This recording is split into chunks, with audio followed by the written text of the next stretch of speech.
할렐루야. 내가 정직한 자들의 모임과 회중 가운데에서 전심으로 여호와께 감사하리로다. 여호와께서 행하시는 일들이 크시오니 이를 즐거워하는 자들이 다 기리는도다. 그의 행하시는 일이 존귀하고 어미하며 그의 공의가 영원히 서 있도다. 그의 기적을 사람이 기억하게 하셨으니 여호와는 은혜로우시고 자비로우시도다. 여호와께서 자기를 경외하는 자들에게 양식을 주시며 그의 언약을 영원히 기억하시리로다. 그가 그들에게 뭇 나라의 기업을 주사 그가 행하시는 일의 능력을 그들에게 알리셨도다. 그의 손이 하는 일은 진실과 정의이며 그의 법도는 다 확실하니 영원 무궁토록 정하신 바요 진실과 정의로 행하신 바로다. 여호와께서 그의 백성을 속량하시며 그의 언약을 영원히 세우셨으니 그의 이름이 거룩하고 지존하시도다. 여호와를 경외함이 지혜의 근본이라. 그의 계명을 지키는 자는 다 훌륭한 지각을 가진 자이니 여호와를 찬양함이 영원히 계속되리로다. 아멘. 주님, 저희를 예배의 자리로 불러주심을 감사드립니다. 하나님, 더욱 갈아엎기는 하나님의 거룩하신 영이 예배드리는 자의 모든 심령 속에 임재하셔서 예배드리는 자들이 신령과 진정으로 예배드리게 하여 주옵소서. 주님께는 영광이요 저희에게는 하나님이 베푸시는 그 구원과 사랑을 체험하는 시간 되게 하여 주옵소서. 우리 주 예수 그리스도 이름으로 기도드립니다. 아멘. 전배찬송 43장입니다.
사랑의 하나님, 저희는 때때로 주님의 곁을 떠나 길 잃은 양처럼 방황하여 육신의 욕망에 집착하며 살아왔습니다.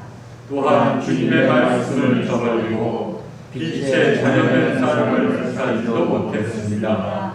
용서의 하나님, 죄를 고백하고 회개하는 저희의 기도를 들으시고 자비와 긍휼을 베풀어 주옵소서. 우리 주 예수 그리스도의 이름으로 기도드립니다. 아멘. 죄 사함 받기를 원하는 교우 여러분, 용서하시는 하나님의 말씀을 들으십시오. 만일 우리가 우리 죄를 자백하면 그는 미쁘시고 의로우사 우리 죄를 사하시며 우리를 모든 불의에서 깨끗하게 하실 것이요. 아멘. 교동문 85번입니다.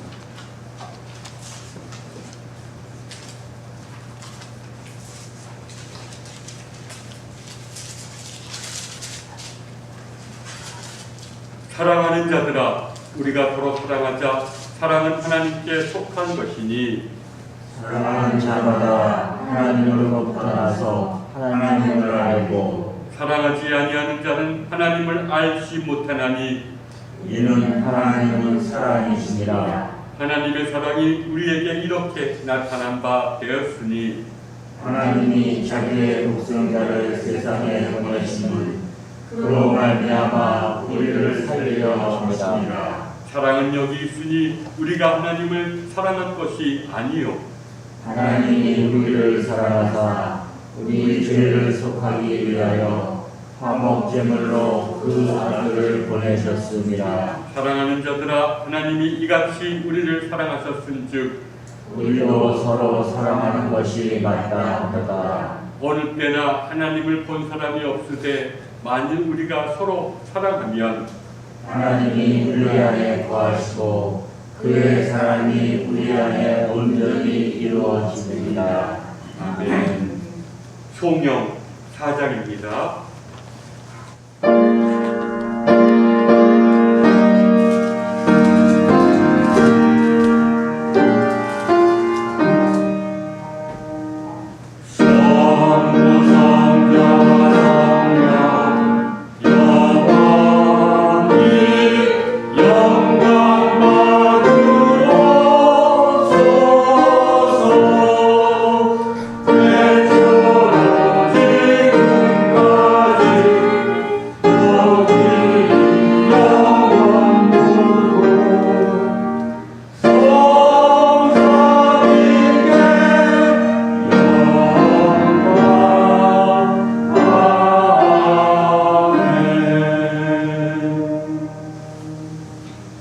이제 김덕한 권사님 기도 인도하겠습니다.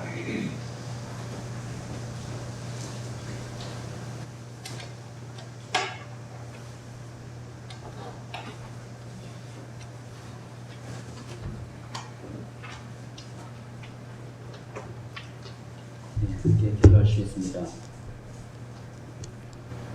오늘도 이 자리에 이렇게 불러주셔서 저희들 함께 모여 예배드립니다. 이 소중한 시간 허락하여 주신 하나님 감사합니다. 시절에 이래서 많은 사람들이, 많은 교우들이 이 온라인으로 예배를 드리고 있습니다. 그 예배 드리는 모든 우리 교우들 주님께서 함께 해주실 것이라 믿사옵나이다. 우리가 삶의 터전을 일구고 살아가는 이 땅에도 태풍과 폭우로 또 지진으로 가뭄 또 커다란 화재로 크나큰 재해가 겹쳐서 곳곳이 혼란한 와중에 또 그 전염병이 창궐하여 너무나 힘든 그런 상황을 만들어가고 있습니다. 온 인류가 고통을 받고 있고 또 죽음으로의 공포 속에 빠져 어찌할지를 모르는 이러한 상황을 주님께서 보고 계십니다. 주님, 불쌍한 저희들 도와주시옵소서. 그 소중한 생명들이 하나님이 만드신 그 피조물들이 이 살아가는 그 삶을 주님께서 지켜주시고 보호해 주시기를 간절히 바랍니다. 이 불쌍한 인류를 구원해 주시옵소서. 다시금 하나님 앞으로 나아가 살아갈 수 있는 그 기회를 주시옵소서. 주님을 믿고 있는 우리의 죄 고백합니다.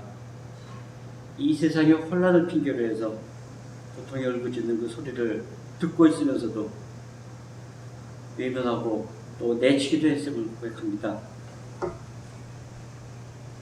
예배를 통해 또 말씀을 통해 받은 그 은혜를 돌아서면서 모두 잊어버리고 세상 속에 휩쓸려 다시 그 욕망에 젖어서 살아가고 있음을 고백합니다. 우리의 이 간사하고 연약함을 용서하여 주시옵소서.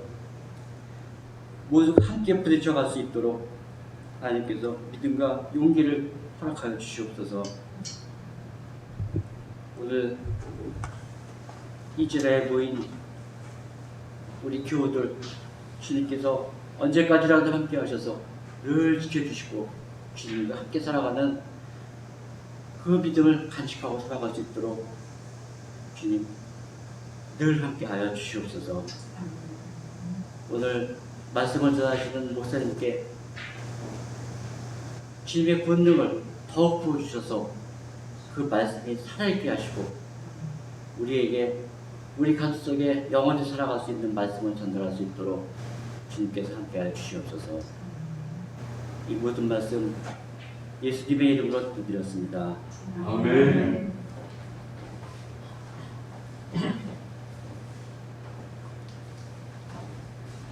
찬송가 361장입니다.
오늘 우리에게 주시는 성경 말씀은 마태복음 4장 1절부터 11절까지의 말씀입니다.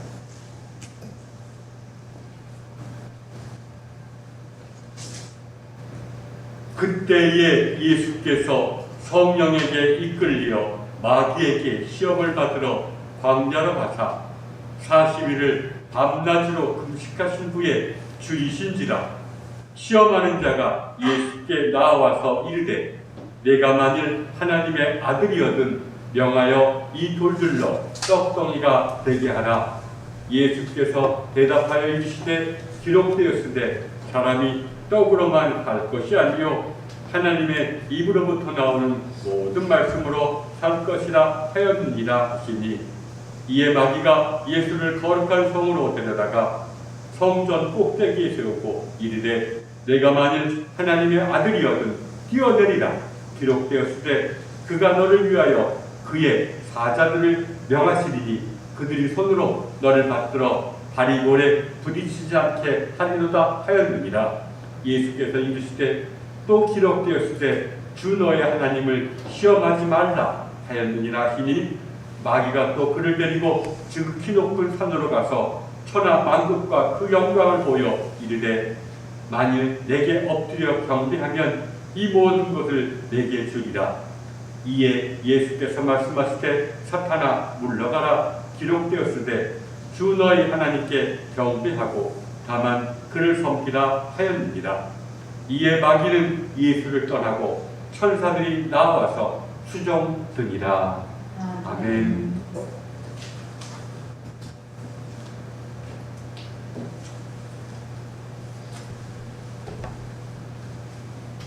얼마 전에는 제가 어느 100세 되신 그 수도자가 어떤 신문 기자하고 인터뷰한 기사를 보고 참 마음에 약간의 그런 감동을 받았습니다.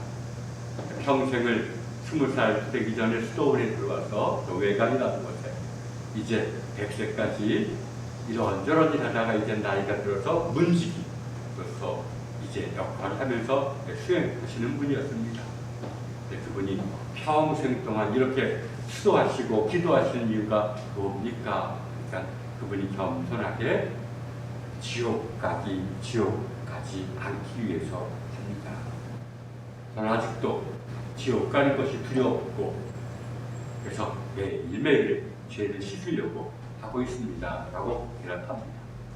참 그 마음속에 참 겸손한 하나님을 경외하고, 그래 내가 아무리 수도해도 나는 죄인이구나, 그러나 포기하는 것이 아니라 그래도 그런 것을 또한 내 마음을 씻기 위해서 아주 노력을 하면서도 겸손하는 것이, 또 이건 뭐 말로 설명할 수 없는 그 마음속에 어떤 공감을 얻은 적이 있습니다.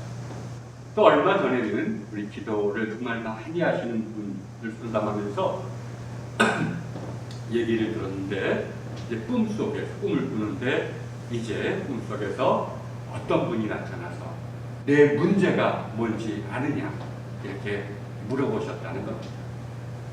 그래서 제 문제가 뭡니까? 그러자 그분이 하시는 말이 네가 사탄의 유혹에 넘어가는 것이 문제다 라는 꿈 이야기를 들려주었다고 합니다. 제가 그것을 듣고 이렇게 곰곰이 생각하다가 그 꿈 이야기는 정말 그 누군가가 성령님께서 인도하시는 어떤 주시는 진리의 말씀이 아닌가 생각해 왔습니다. 우리는 크고 작은 문제 속에 살고 있습니다. 우리를 불안하게 만드는 것, 불안해서 벗어나고자 우리는 노력하고 또 공궁에서 벗어나고자 노력합니다. 나 과연 우리의 문제가 뭡니까? 또 우리가 문제로 인식하고 또 손을 댈 수 있는 그 문제란 뭡니까? 우리가 할 수 없는 것에 대해서는 우리가 할 수 없는 것을 우리가 우리의 문제라고 생각하지는 않습니다. 우리가 할 수 없는 것 때문에 괜히 걱정하고 우울해지는 것은 이것은 사실상은 좋은 것은 아닙니다. 우리의 문제란 무엇입니까? 정말 내가 유혹에 넘어가서 사는 것, 내가 원치 않는 그런 악한 영의 유혹에 넘어가면서 사는 것, 이것이 우리의 문제가 아닙니다. 사실 우리가 우리의 삶 속에서 유혹을 바라보고 유혹을 극복할 수 있다면 우리를 사랑하시는 하나님께서 우리의 삶 속에서 형통함을 허락해 주실 것입니다. 그러나 우리가 마귀의 도구가 되고 마귀의 유혹을 받고 마귀의 도구가 되는데도 그것을 몰고 살아가고 있는 것이 영적으로 뿐만 아니라 실제로도 가장 큰 우리의 문제가 아닌가. 사실 우리는 내가 주체가 돼서 산다고 생각하고 또 많은 민주주의 국가에서 그래 누구든지 자기의 삶을 영위할 자유가 있다. 내 뜻대로 내 삶을 개척하고 영위할 자유가 있다라고 말합니다. 그러나 우리가 현대 심리학자들이 말하듯이 인간이 자유롭습니까? 내가 정말 내 뜻대로 삽니까? 그러나 심층 심리학뿐만 아니라 영성가들도 아닙니다. 그 어디선지 모르지만 깊은 곳에서 나와서 우리를 유혹하는 그 어떤 것에 우리는 휘둘려서 그걸 인식조차 하지 못하고 우리가 살아가는 것이 특히나 현대인의 비극이 아닌가 이렇게 얘기하고 있습니다. 열심히 사는데 정말 무엇을 위해 사는가도 문제지만 누가 삽니까? 정말 하나님이 창조하신 이 몸과 정신을 내가 그 어떤 유혹의 도구가 되도록 내버려 준 적이 없습니까? 그래서 참으로 우리가 마귀의 유혹에 넘어가는 것이 이것이 참 가장 큰 문제입니다. 그래서 성경에서 창세기에 인간의 비극이 그런 뱀의 유혹에 넘어가는 것이 인간 비극의 시작이라고 얘기하지 않았습니다. 사실 마귀의 유혹, 원치 않지만 강력하게 나를 사로잡으려는 그 어떤 유혹에 넘어가는 것보다 내게 더 큰 문제는 없습니다.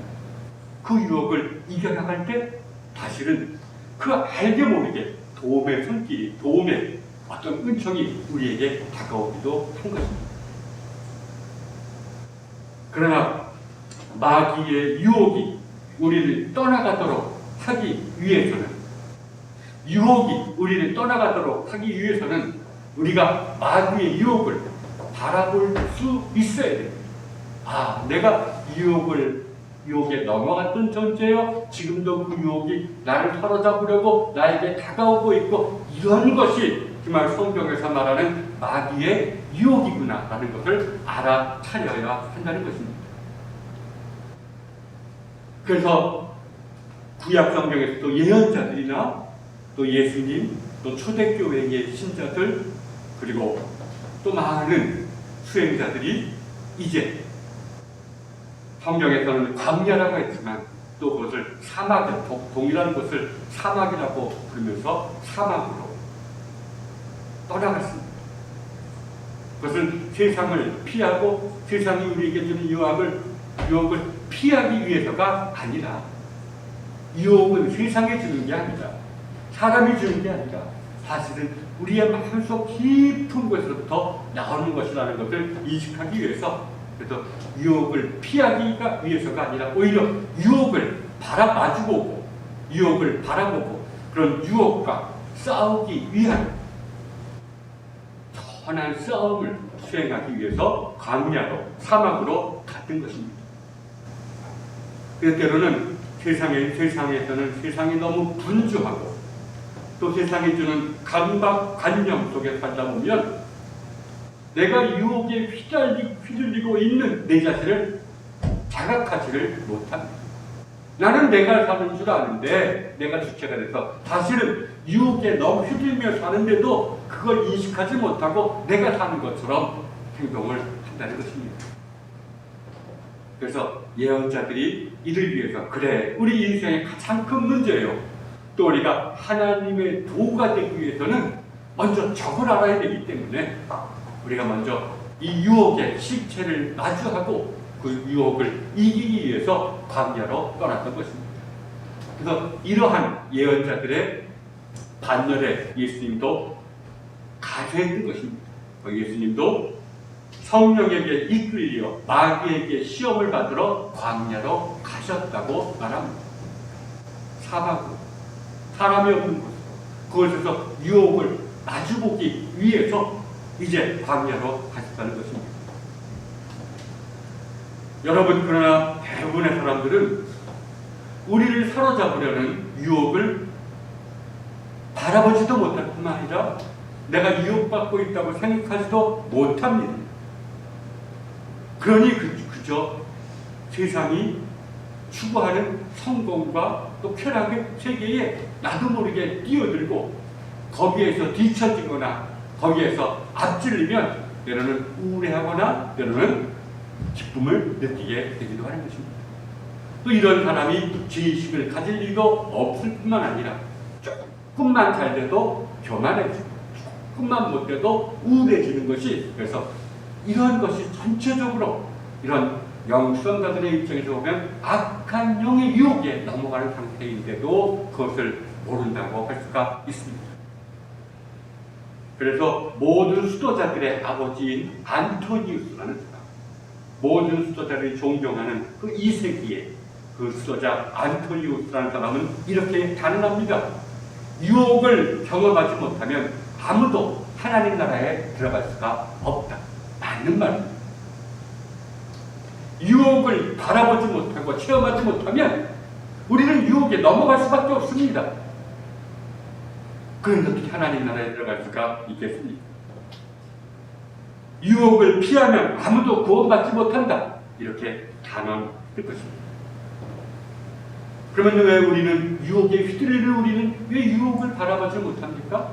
그건 바로 우리의 지성이 분별하고 판단하는 우리의 지성이 나도 모르게 우리의 죄로 인해서 타락한 본성에 매여 있기 때문에, 본성이 허락하는 한도 내에서만 바라보기 때문에 유혹을 유혹으로 인지하지를 못하는 것입니다. 그래서 성령님이 우리에게 오셔서 우리의 지성을 조금이나마 우리의 본성으로부터 해방시켜 주실 때, 성령님께서 우리의 지성에 빛을 비추어 주실 때에 비로소 우리가 유혹이 내게 다가오고 있음을, 이것이 유혹임을 깨닫게 된다는 것입니다. 그래서 오늘 성경 말씀도 예수님께서 성령에게 이끌려 마귀에게 시험을 받는 마귀의 유혹을 바라보고 그것과 싸우러 광야로 나가셨다고 얘기를 하는 것입니다. 여러분, 마귀의 유혹, 물론 마귀는 험상궂은 인상을 가진 어떤 그림이나 또 우리의 환상은 다 인간이 어떤 그 특징을 그려낸 것이라고 할 수가 있죠. 그러나 마귀라는 것은, 사탄이라는 것은 우리의 상상 속에 있는 존재가 아니라 알 수는 없지만 우리로 하여금 하나님께 나아가려 하는 우리를 방해하고 우리를 정말 새로운 존재로 만들려는 하나님을 적대시하는 그 어떤 세력을 뜻하는 것입니다. 이러한 것은 우리가 분명 우리 안에 존재합니다. 그래서 이러한 것을 마귀라고 부르고 사탄이라고 부르는 간에 그 알 수 없는 힘, 지난주에 얘기했지만 우리 현대 심리학이 콤플렉스라고 부르는 부분들, 무의식 속에 있는 그 깊은 상처 속에서 나오는 그 충동들 또는 그런 연약한 생각들, 이런 것이 사실은 사탄의 유혹이라고 얘기할 수가 있습니다. 그러나 이런 악한 영은, 또 사탄은 주로 우리의 생각과 감정을 통해서 우리를 유혹합니다. 우리에게 악한 생각을 불어넣어주거나 또 때로는 우리에게 참 달콤한 감성을 불러일으켜줘서 우리를 유혹한다고 말합니다. 그래서 때로는 우리를 우울하게 만들고, 조그만 일이 잘못돼도 우울하게 만들고, 조그만 일이 삐끗해도 불안한 감정을 불러일으켜서 우리로 하여금 점점 희망을 잃고 주저앉게 만드는 것이 악한 영의 그런 유혹입니다. 때로 이러는 감정을 통해서, 때로는 생각을 통해서, 악한 생각을 통해서 우리를 유혹하고 있는 것입니다. 또 심지어는 어떤 수행이 깊어진 사람에게는 원치 않는 감정이나 이미지를 통해서 공격하기도 하는 것입니다. 그러나 주로는 우리의 생각과 감정을 통해서 유혹하는 것입니다. 또 우리가 분명히 알아야 됩니다. 내게 떠오르는 생각들, 이게 내가 하는 생각이 아닙니다. 무언가 나의 본성을 통해서 나를 사로잡으려는 그 어떤 유혹이라는 것입니다. 또 우울함이라든지 분노라든지 이러한 것도 사실은 그 속에는 하나의 유혹의 뿌리와 씨앗이 담겨져 있는 것입니다. 우리는 그냥 생각나는 대로 살면 어떻게 되겠습니까? 그냥 유혹에 그냥 휘둘려 삽니다. 감정, 주어지는 감정에 충실하게 살면 어떻게 되겠습니까? 그것도 또한 유혹에 휘둘리고 알게 됩니다. 그래서 왜 교부들이 이런 생각, 이런 감정들이 사라지는 상태를 추구했는지를 알게 됩니다. 왜? 그것이 바로 마귀가 떠나가는 상태입니다. 유혹이 사라지는 상태입니다. 생각이 다 사라지는 곳에 유혹이 없습니다. 모든 좀 불이한 감정들이라든지 악한 감정들이 사라진 곳에 유혹이 없습니다. 이것 우리가 아파테이아라고 부르고, 성경은 평강이라고 부르고, 또 고요함이라고 부릅니다. 이러한 상태 속에서는 나도 모르게 하나님의 뜻을 내 마음이 알게 됩니다. 그래서 예수님도 이러한 수행을 통해서 이러한 경지에 들어온 것을 성경은 어떻게 고백합니까? 마귀는 예수를 떠나. 이건 뭡니까? 모든 생각들이 사라지고, 모든 악한 감정들이 사라지고 천사들이 나와서 수정합니다. 이제 하나님과 소통하는 상태, 하나님의 뜻을 마음에 깨달아 하나님에게 기꺼이 순종하는 상태가 되었다고 말합니다. 이게 사실은 인생의 궁극적인 목적이 되겠죠. 하나님의 지으심 받은 인간이 오히려 하나님과 소통하면서 하나님의 자녀로 부름받았다는 것만큼 놀라운 축복이 어디 있습니까? 우리가 한낱 죽어서 흙으로 돌아간 인간이 영원하신 하나님과 교제하는 존재, 그분의 자녀로 부름받았다는 것보다 큰 축복이 어디 있습니까? 이라는 것이 바로 마귀들이 떠날 때 생각들이 사라집니다. 그래서 사실은 기독교인 아닌 사람들도, 변제들도 생각을 내려놓자라는 어떤 그런 운동을 펼치고 있습니다. 우리를 불행하고 우울하게 만들고, 우리를 정말 죄짓게 만들고, 우리를 우울하게 만드는 것이 생각에 휘둘리기 때문이 아닙니다. 그래서 생각을 깊이 반성해 보면 이거는 나를 통해서 나오지만 내게 속한 것이 아닙니다. 내 생각이 아닙니다. 나는 그 생각을 인정하고 받아들일 때 나도 모르게 거기에 넘어가게 되는 것이고 행동하게 되는 것이지만, 그러나 그게 내가 아니라는 겁니다. 그래서 생각을 내려놓자. 얼마나 많은 철학자들이, 또 현대인들이 생각을 내려놓자, 그곳에 평강이 있다라고 말하지 않습니다. 따라서 우리는 성령님이 우리에게 보여주신 때로는 기도할 때라든지 때로는 일생의 삶 속에서도 이게 유혹이구나 하는 것을 보여주실 때가 있습니다. 그럴 때 그것을 바라보고 고대 수도자들이니까 바라보고 거두어들이고 유혹에 빠져들어가는 나의 지성이나 의지를 다시 거두어들이고 그리고 기도하는 것. 바라보고 거두어들이고 기도하는 것. 이것이 바로 광야에서 수행하셨던 예수님의 그런 영적 투쟁을 닮아가는 길이라고 얘기를 했습니다. 그러니까 우리가 악한 생각을 보게 되는 것이 은혜입니다. 내가 그 생각에 휘둘려서 넘어가서 죄를 졌구나라는 걸 깨닫는 것이 성령님이 보여주는 은혜입니다. 이것은 한두 번 해가지고 되는 것은 아니죠. 매일 하는 거예요. 성경에서 40일이라는 것은 날 스스로 40일이 아니라 충분한 숫자입니다. 이 수행을 언제까지 했느냐? 하나님을 만날 때까지, 마귀가 물러날 때까지 했다는 것입니다.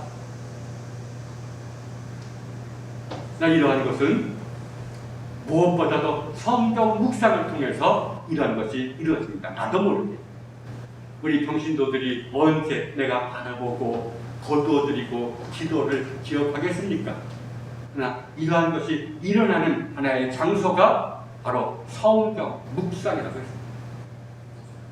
성령님의 임재를 바라면서 성경을 읽고 하나하나 마음속에 새기면서 감동이 줄 때 기도하는 것, 이런 걸 통해서 우리가 나도 모르게 영적인 싸움, 곧 유혹을 바라보고 유혹에 빠져있는 내 자신을 거두어드리고 주님께 기도하게 된다는 것입니다.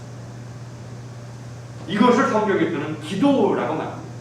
성경에서는 우리의 영적인 어떤 행위를 기도와 간구로 나눕니다.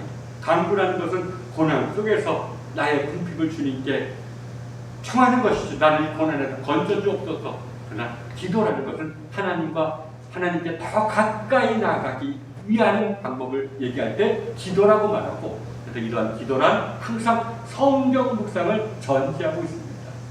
그러나 고대 수도자는 이런 성경 묵상에서 관상까지는 안 하지만 개신교는 성경 묵상에서 참된 기도가 나가는 데까지 나는 강조하는 것이 좀 다를 뿐, 사실 기도라는 것은 성경에서 기도하라고 말할 때는 그것은 바로 성경을 묵상하면서, 묵상을 통해서 마음이 뜨거워질 때 그 마음을 하나님께 드리는 것을 기도라고 얘기합니다.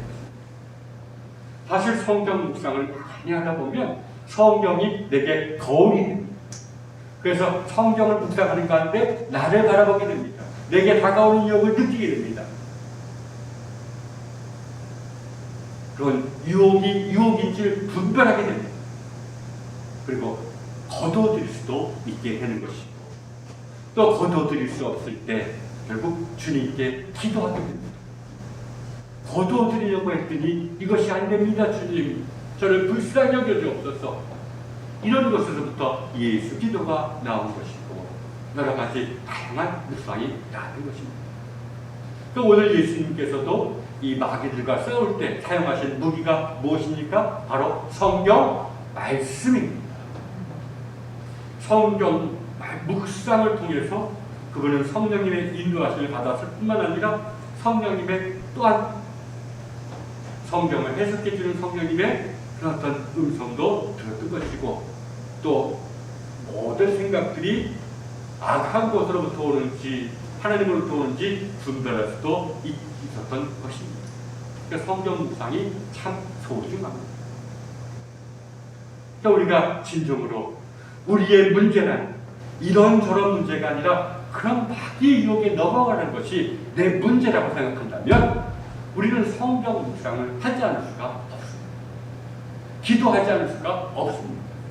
기도를 통해서 내 안에 정말 내가 싫어하는 하나님의 적인 그런 사탄이, 악마가, 마귀가 나를 유혹하고 있다는 사실을 알지 못한다면 우리는 정말 하나님을 기쁘시게 하기는커녕 너무 순진해서 오히려 하나님이 아니라 마귀를 돕는 꼴이 되는 것이기 때문입니다. 그러나 예수님은 이러한 성경 묵상을 통해서 마귀와 싸우기 전에 금식을 하셨다는 말이에요. 이 금식이라는 것이 굉장히 중요합니다. 저 안산 동시방에서 목사님 몇몇 목사님들이 나는 다른 건 모르겠는데 이 금식이 내 신앙생활에서 참 좋은 영향력을 주었다는 것을 많이 저에게 얘기를 해 주셨다. 금식을 그래서 찬양하는 일도 많습니다. 나 이런 금식이란 무엇입니까? 예수님도 40일 금식하셨고 또 우리 주위에서 기도할 때 40일 금식하면서 기도하는 사람도 있습니다. 이 금식의 의미가 무엇입니까? 그건 바로 우리의 본성과의 싸움입니다. 우리가 성경 묵상을 통해서 유혹을 바라보고 유혹을 물리치기 전에 이런 유혹의 근거지, 유혹을 중개해주는 죄로 인해서 타락한 우리의 본성과 싸워야 한다는 것입니다. 물론 이 싸움에서 우리 힘으로는 이길 수가 없습니다. 그럼에도 불구하고 이것과 싸우는 것이 금식의 의미가 바로 여기 있습니다. 사실 성경에 의하면 모든 피조물은 선하게 창조되었지만 사실은 완전하게 창조된 것이 아닙니다. 처음부터 오히려 완전을 향해서 창조되었습니다. 하나님과 교제하도록 그 교제를 통해서 온전해지도록 창조되었습니다. 그러나 인간은 자신에게 주어진 자유를 통해서 결국은 하나님의 뜻을 따르는 대신에 사탄의 유혹에 넘어가면서 자신의 본성을 완전히 이기적인 본성, 자기중심적인 본성으로 변모시켰습니다. 이제 모든 것을 자신을 모든 것의 중심으로 세웁니다. 나 없으면 세상도 없어. 내가 세상의 중심이야. 그리고 항상 모든 것을 내 안으로 끌어들이고 내가 모든 것을 판단하고 정지하는 이러한 이기적인 본성으로 만들어졌다는 것입니다. 이러한 이기적인 본성과 싸우지 않는 한 성경 묵상도 기도도 그렇게 큰 효력을 발휘할 수 없다는 것이 성경과 교부들의 가르침입니다. 왜? 악한 생각은 바로 이런 본성을 근거지를 통해서 나오기 때문에. 그래서 베드로전서는 이것을 이러한 본성을 사탄의 진지라고 얘기합니다. 이런 사탄의 진지를 우리가 우리 힘으로는 파괴할 수 없다 할지라도 그러나 우리가 힘을 다해서 사탄의 진지를 공격을 해야 되는 것입니다. 이러한 공격이 바로 뭡니까? 그것이 바로 금욕생활입니다. 그런 금욕생활 가운데 성경이 인정하는 것 가운데 하나가 바로 금식입니다. 이기적인 본성과 싸우려는 노력, 이거 없이는 기도도 유혹과의 싸움도 이길 수가 없다라고 얘기합니다. 그 예수님도 40일을 밤낮으로 금식하신 지에 줄이신지만 인간의 본성은 본능의 영향을 받아서 배고프면 음식을 찾게 됩니다. 그러나 인간의 본성은 배고프에서 해방되는 데 만족하지 않습니다. 더 맛있는 것을 추구하게 됩니다. 또 이런 음식을 통해서 사람들을 지배하려고 합니다. 그래서 이러한 이기적인 본성과 싸우는 유일한 길을 성경은 금식. 물론 우리들은 금식할 수는 없습니다. 며칠을 할 수 있어. 그러나 우리에게도 이런 음식에 대한 절제, 먹는 것에 대한 절제, 이게 참 아주 사소한 것처럼 보이고 사소한 것이지만 사실은 내 이 본성과 싸우는 첫걸음이라고 할 수가 있습니다. 그냥 어느 정도 배부르면 됐지. 맛있는 것을 찾아 떠나고 또는 너무 많이 먹으려고 하거나 이러한 것이 사실은 나도 모르게 다가오는 유혹에 휘둘린 결과라고 할 수가 있습니다. 그래서 이러한 어떤 먹는 것에 있어서 본성과 싸우는 노력, 우리가 절제라고 말합니다. 물론 다른 것도 절제해야 되지만 가장 기본적인 절제.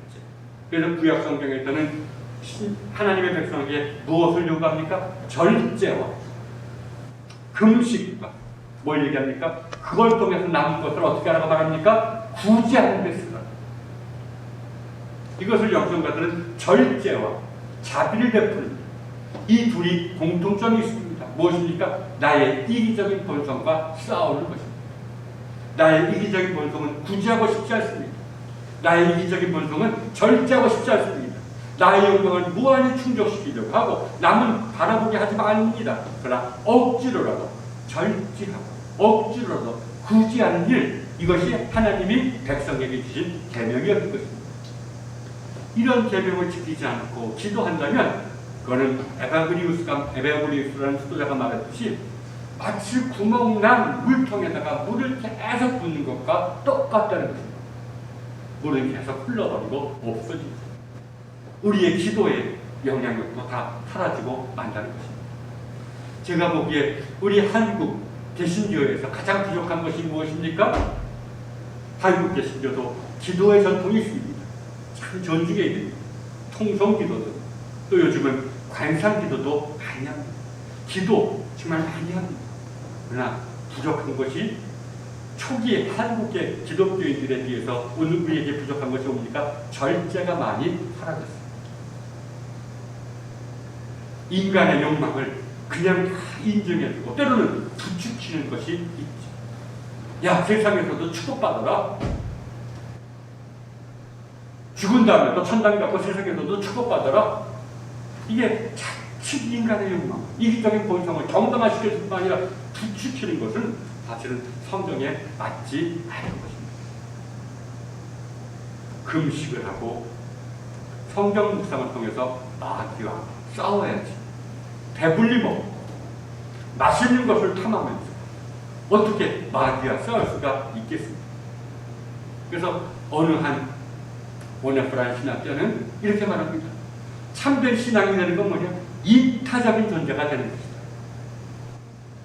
이타적인 존재가 되는 건 뭡니까? 이기적인 본성과 싸우는 사람이 진정한 신자라는 것입니다.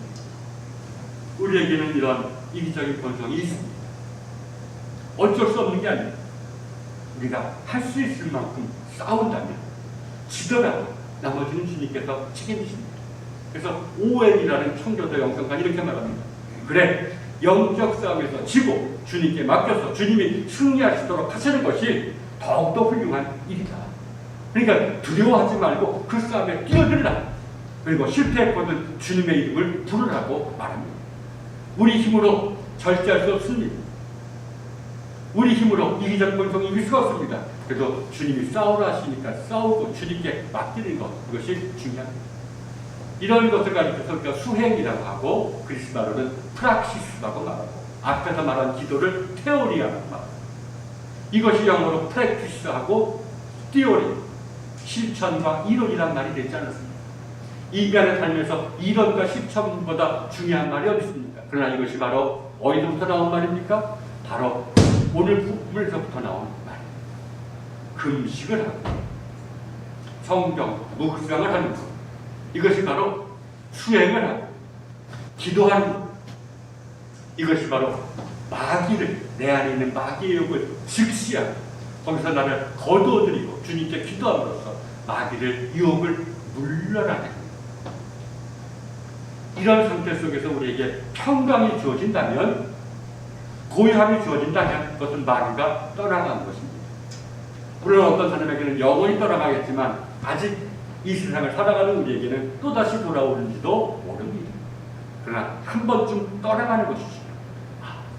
왜? 이것이 바로 뭡니까? 성령님의 인도하심 속에서 내가 주님과 만난 것입니다. 그래서 이러한 모든 생각이 떠나가고 감정이 떠나갈 때 내게 주어지는 고요함, 그럼 평강, 이것을 바로 교우들은 뭐라고 말합니까? 바로 내가 그리스도의 말씀을 듣는 순간입니다. 귀로도 못 듣고 머리로도 못 들었지만 나는 이미 주님의 뜻이 무엇인지를 압니다.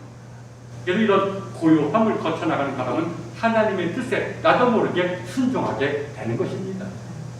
그래서 특히나 이런 예언자들이나 사명을 받은 자들은 항상 성령에 이끌려서 광야로 나갔던 이유도 바로 여기 있는 것이죠. 우리 성도님들에게 또 이런 마귀가 물러가고 천사들이 수정들더라라는 말씀이 정말 실전적으로 느껴지고 확신하게 되기를 바랍니다. 이를 위해서는 우리가 기도해야 돼요. 기도에 앞서서 정말 우리가 절제의 삶과 그리고 구주의 삶을 살아야 하는 것입니다. 이러한 음성이 여러분 모두에게 주어지기를 주님의 이름으로 축원합니다. 자, 이제 사도신경으로 신앙 고백하겠습니다. 전능하사 천지를 만드신 하나님 아버지를 내가 믿사오며 그 외아들 우리 주 예수 그리스도를 믿사오니 이는 성령으로 잉태하사 동정녀 마리아에게 나시고 본디오 빌라도에게 고난을 받으사 십자가에 못 박혀 죽으시고 장사한 지 사흘 만에 죽은 자 가운데서 다시 살아나시며 하늘에 오르사 전능하신 하나님 우편에 앉아 계시다가 저리어서 산 자와 죽은 자를 심판하러 오시리라. 성령을 믿사오며 거룩한 성례와 성도가 서로 교통하는 것과 죄를 사해주시는 것과 몸이 다시 사는 것과 영원히 사는 것을 믿사옵나이다. 아멘. 382장 찬송하면서 봉헌합니다.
주님, 우리가 주님을 알기 전에 우리를 사랑하셨음을 깨닫게 됩니다.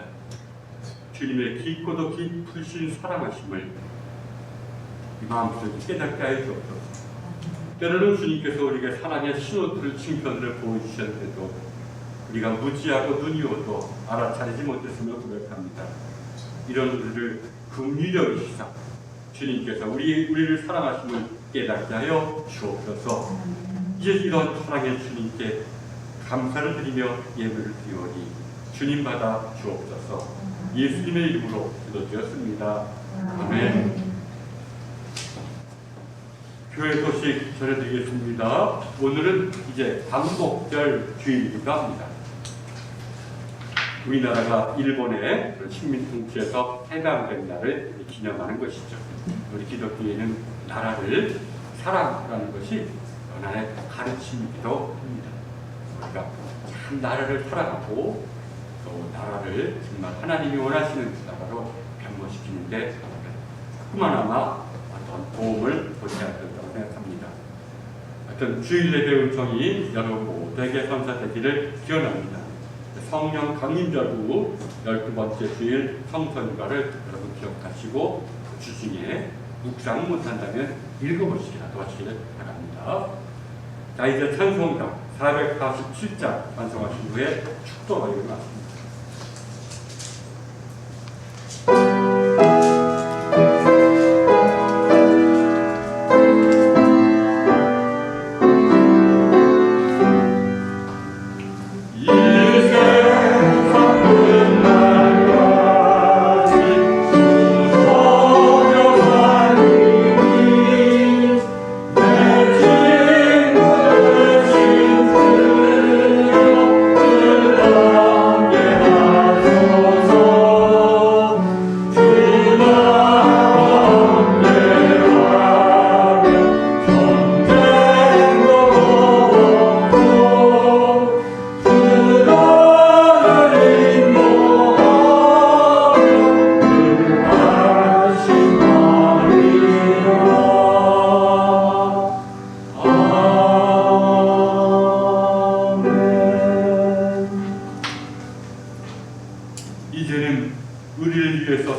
십자가에 달리신 우리 주 예수 그리스도의 무한하신 은총과 하나님 아버지의 깊고도 깊으신 사랑하심과